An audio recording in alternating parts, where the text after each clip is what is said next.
Hi everyone, today I'll be explaining bucketing algorithms, which is a type of square root algorithm.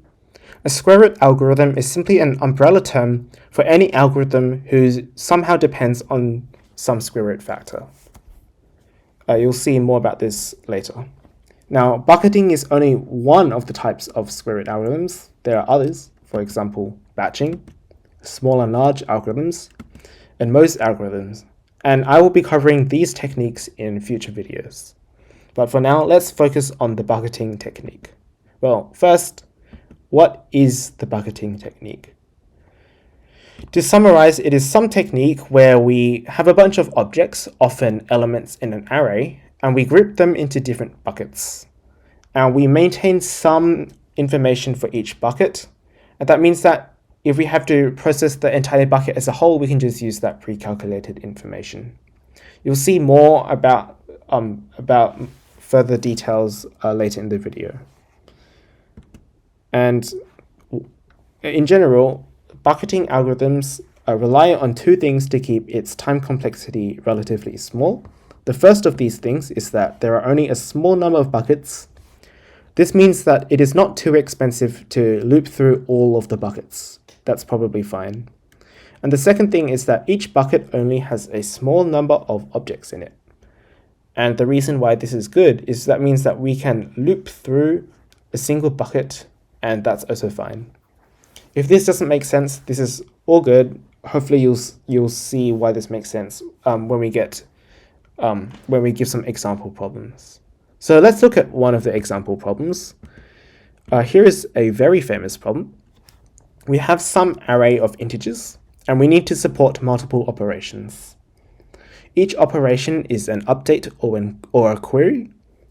Now the update is a point update. We are increasing one element in the array by a certain value, and the query is a range query. So we need to find the sum of some given subarray of that array. And we can have multiple updates and queries, obviously. Now let's give some constraints.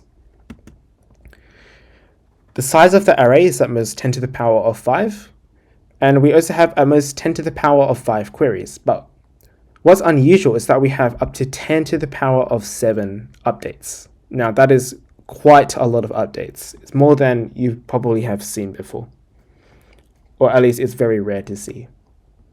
Now, of course, this is a very famous problem, a point update range query sum problem, and this can be solved in multiple ways. For example, a Fenwick tree or a segment tree, which is probably the most famous of them.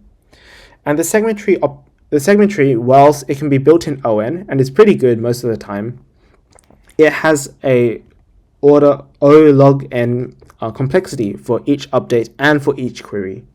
And if we have a huge amount of updates like we do here, maybe this complexity isn't good enough. So we need to invent something better. Now, let's say we have this array, and we're performing operations on this particular array of length 16. Now, the way that the bucketing technique works is we need to split this array into multiple buckets. So here, we split it into k buckets of size n over k. Here, I've chosen k equals 4. And the key thing is that we're going to maintain the sum of each bucket. You'll see why later.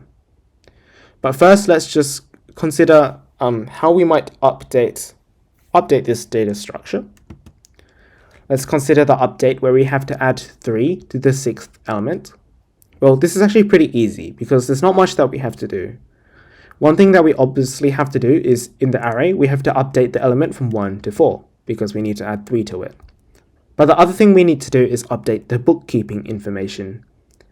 Since our invariant states that we should maintain the sum of each buckets at all points in time, we therefore need to update the sum of the second bucket, but that's pretty easy. We just add 3 to 10 to make 13. And that's it. All of our information is all up to date, and it was pretty easy. Now, what's our complexity? Well, we only had to modify 2 values. We only had to modify one value, one element in the array, and we had to update one of the bucket's sums. So since we only have to modify 2 things, this gives us an order 1 complexity, which is great since we have heaps of updates. Now let's look at a query. Well, when we have a query like this, we can split this queried subarray into a bunch of buckets and some elements on the side. So any query, well, almost every query can be split into some contiguous range of buckets. So here we have the second and third bucket, which is all part of this queried subarray. And maybe we have some special elements on the left and right which aren't part of any buckets. These elements, the buckets that these elements are in, they only partially overlap the queried subarray. So we have to consider these elements especially. And you can see that in the queried subarray, every element in this subarray is accounted for exactly once. Either it's one of the special elements on the left and the right, or it's part of one of the buckets.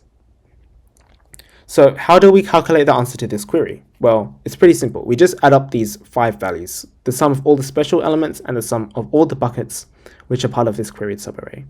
And that gives us our answer of 44 in this case.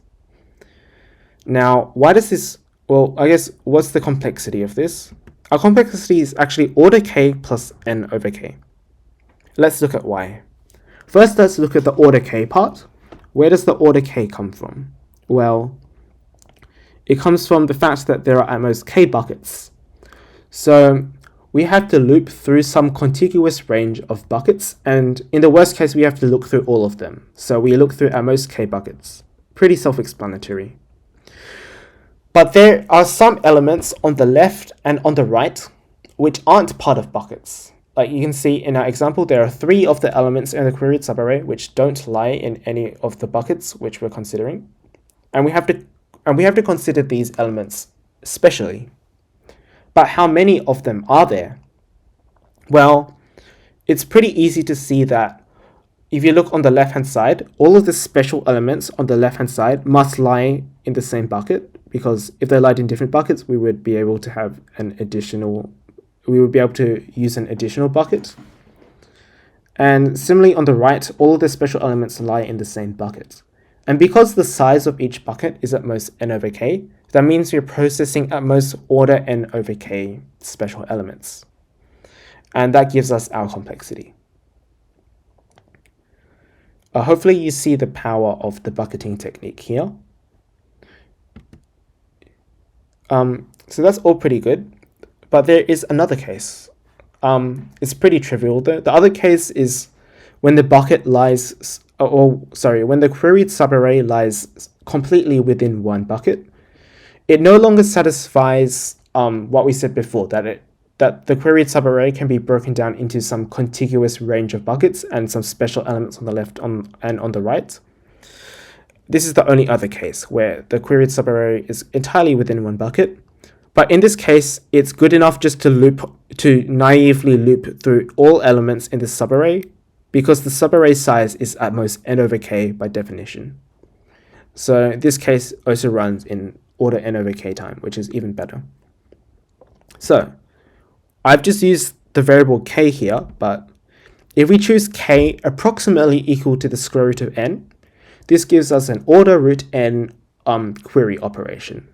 And now you can see why this is a square root algorithm, because the optimal block size of k, block or bucket size, is often related to the square root. And you can see that it is exactly what I said previously, that this algorithm relies both on the fact that there are only a few buckets, so I can loop through all of them, and the size of the buckets isn't too big, which means that I can loop through the special elements in fast time as well. Okay, this is all good. Now let's look at a different problem. It's actually a very similar problem, but we are reversing updates and queries. In our case now, in our update, we are given some subarray, and the operation is to increase every element in that subarray by some constant amount, z.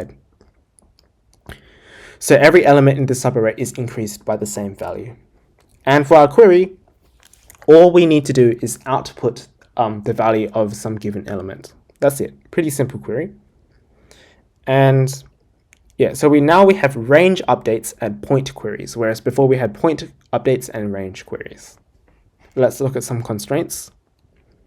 Here the size of the array is at most 10 to the 5, but this time there are at most 10 to the 5 updates and at most 10 to the 7 queries. So we switch the constraints on U and Q. Now, once again, we can solve this with a segment tree with the same complexity, but once again, this might not be good enough depending on the problem. So let's look at a way to solve it with our bucketing technique. It's actually very similar to before. Let's consider a very similar array of size 16. And this time, we're still going to split it into buckets, but we're going to, instead of storing the sum of each bucket, we maintain a lazy increase value for each bucket. So if you've ever heard of lazy propagation for example, in segment trees, this is a very similar technique.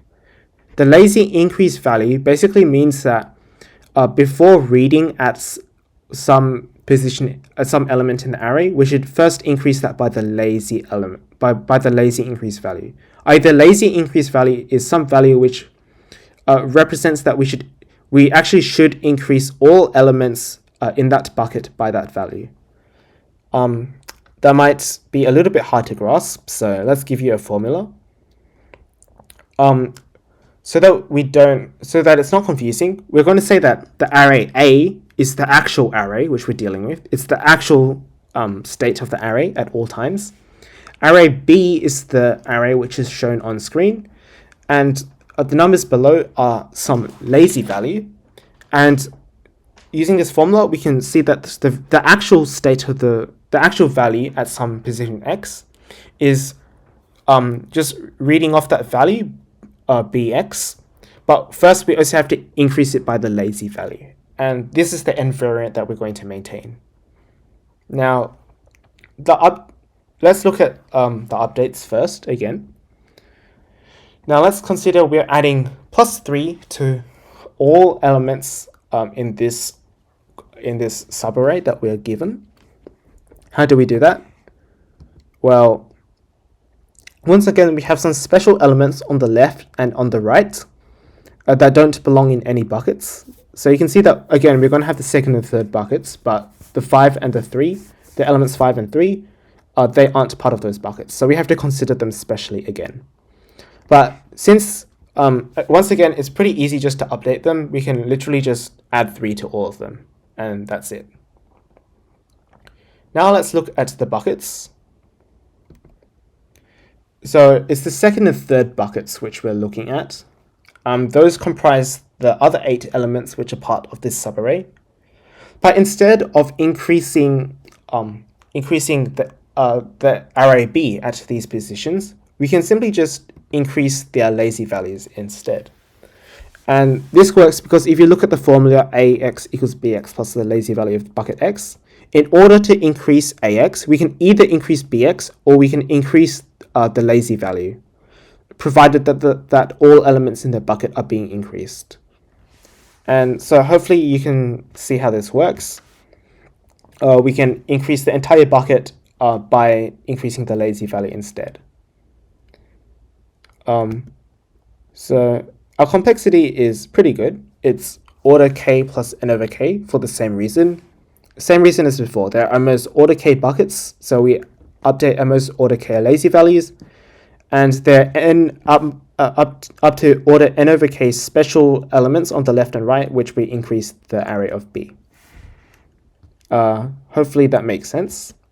Now, if we look at queries are much easier.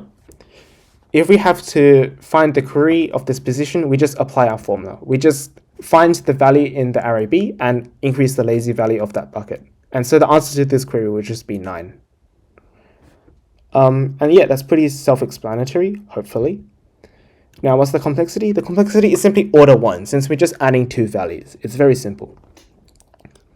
And once again, if we choose k roughly equal to the square root of n, we get an order root n update complexity. And our queries are in order 1, so that's all good.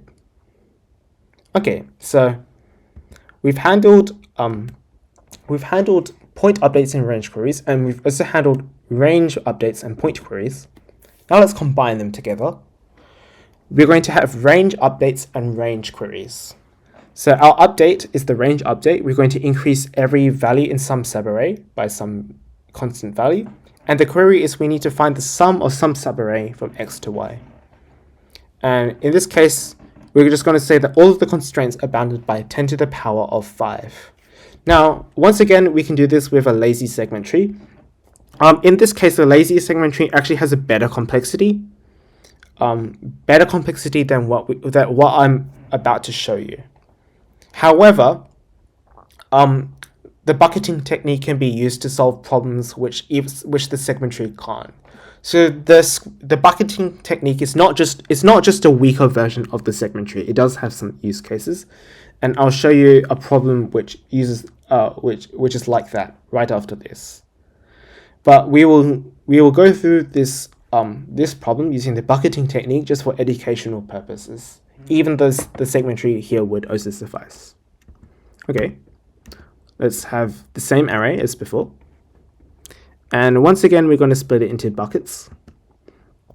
But this time, we maintain both the lazy increase value for the bucket and the sum of each bucket. So we're basically combining the previous two problems and all of the optimizations we did to them.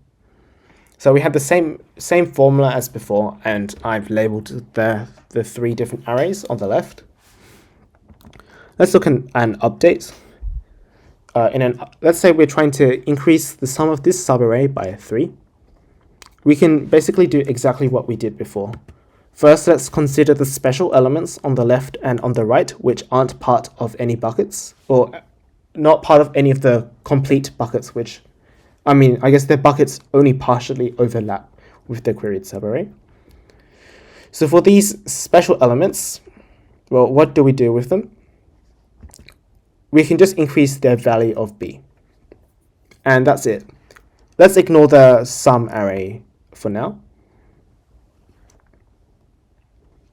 And, yep. Now let's consider the second and third buckets. Like in the previous problem, instead of increasing the array b at that position, we will just increase their lazy values, and that's all good. So the arrays b and lazy are currently up to date, so that's all good. The only thing that we haven't maintained is the sum. But this is pretty easy. Essentially what we can do is just for each bucket, we can just loop through all buckets, and I guess the size of the intersection of that bucket and the queried subarray tells us how much the sum increases by. So for example, the first bucket has one element in common with the queried subarray, so its sum increases by 3. Whereas the second and third buckets, for example, all 4 of their elements are part of the queried subarray, and therefore their sum will increase by 12. So it's pretty standard just to calculate those values and add them up. Well, what's the complexity? It's order k plus n over k, once again. I will not go into y again. It's exactly the same as we had before. And how about our queries? Well, let's look at this query, for example. Once again, let's consider the special elements on the left and on the right. And just like in the second problem, we can get their values just by summing the arrays, the element in array b and their lazy values. So, for example, the leftmost element in the queried subarray, we would take the value of 3 in the array b and add on its lazy value of plus 3. So we know that that value at that position is actually 6. And now we consider all of the buckets, the complete buckets, which are completely enclosed within the queried subarray. And as in the first problem, we can just look up its sum. And so if we sum all of these values, we get our answer. And yeah, I think 42 if my math is correct. So our complexity is order k plus n over k by a very similar analysis. So once again, if we choose k roughly equal to the square root of n, we manage to do both updates and queries in order root n time. So yay, this is all good. But Okay, now let's look at a problem which a segment tree cannot solve, or at least I don't believe so.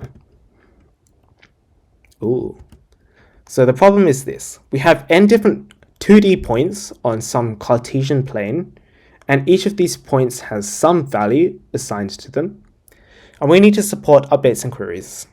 Now the update is we are given some rectangle, and for every point which lies strictly inside that rectangle, we should increase its value by x.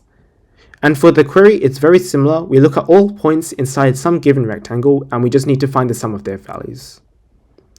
Some constraints. Stuff is at most 10 to the 5. Now at this point, some of you might just be thinking 2D segment tree, but I'm pretty sure a 2D segment tree cannot be used to solve this problem. I think it's proven.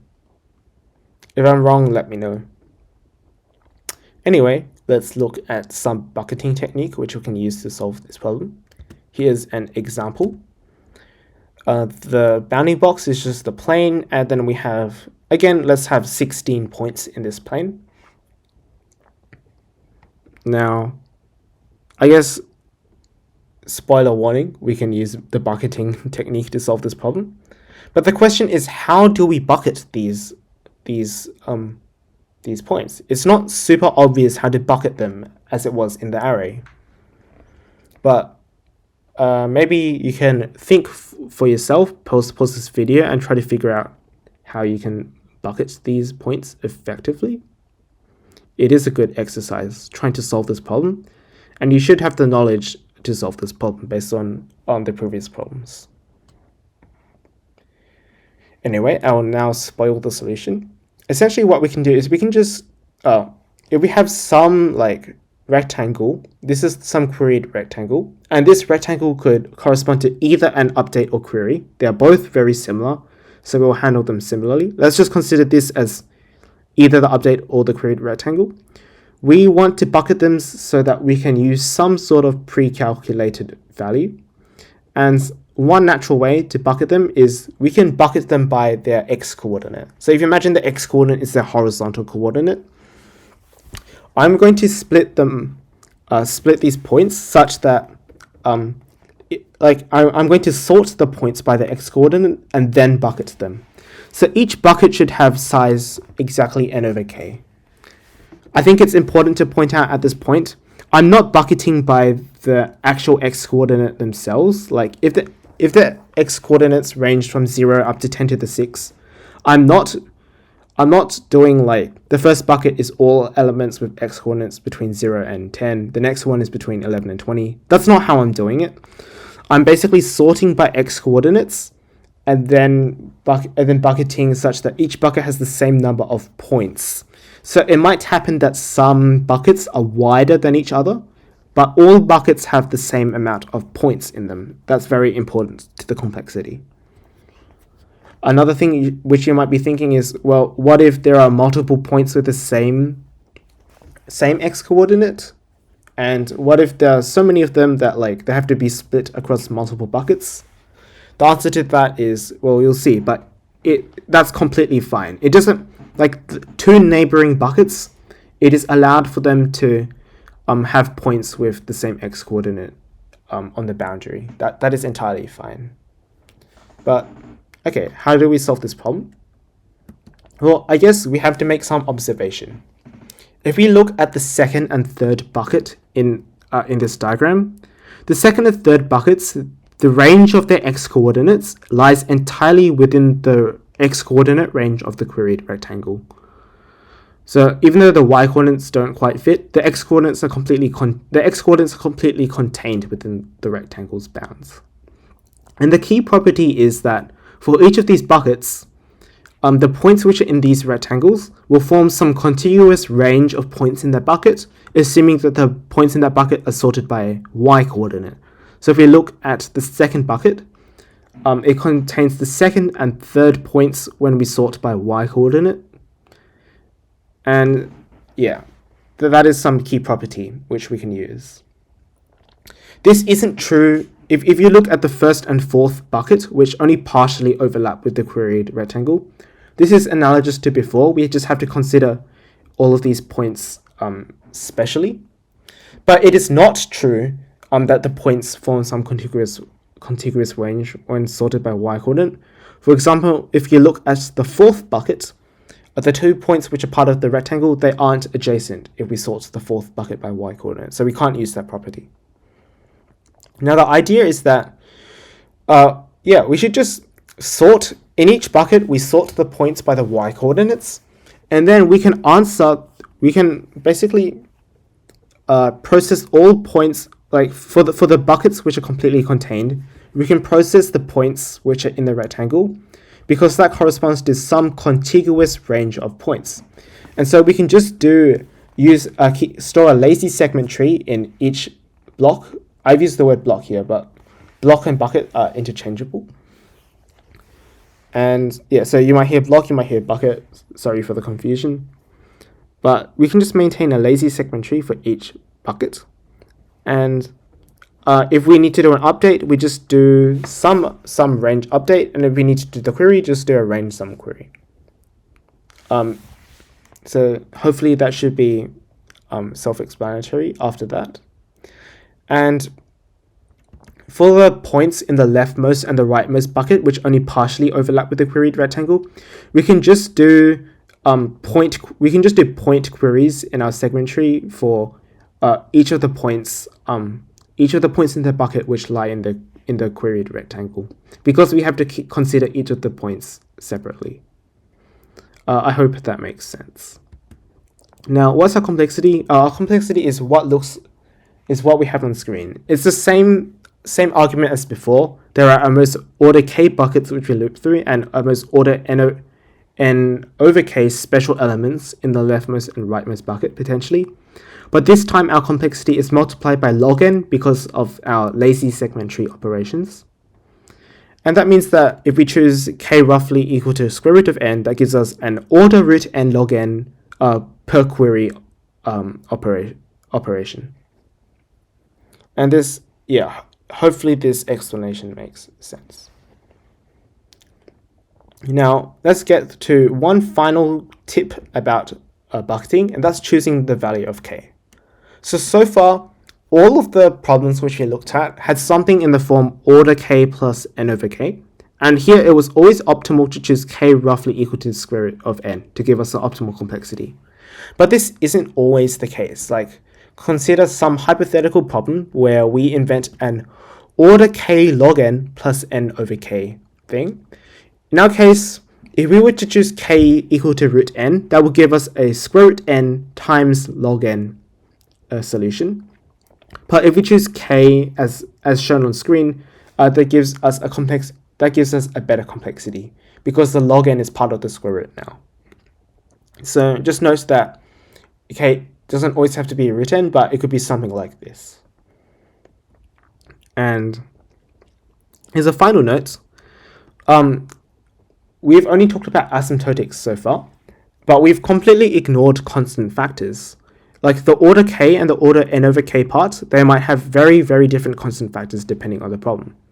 So depending on our constant factors, we might not want to choose k exactly equal to root n. Like, for example, if n is 10 to the power of 5, square root of that is like 300 and something, but maybe choosing k equals to 300 or 400 or 250 or somewhere around there might actually be better, because it might optimize for the constant factor.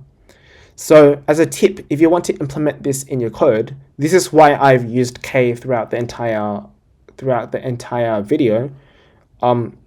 We can just declare k as a constant. So in C++, you would just be like constant int k equals 300. And then if your program TLEs, maybe you just adjust the value of k and resubmit, because you just have to do some empirical testing to find out which values of k are the fastest. And yeah, that's about all I have for you today. I hope this video was informative. If you liked it and you're excited to see the remaining script videos, don't forget to subscribe. I will do my best to find some problems which can be solved using this technique and put them somewhere in the description or the comment section. And yeah, thanks for watching this video.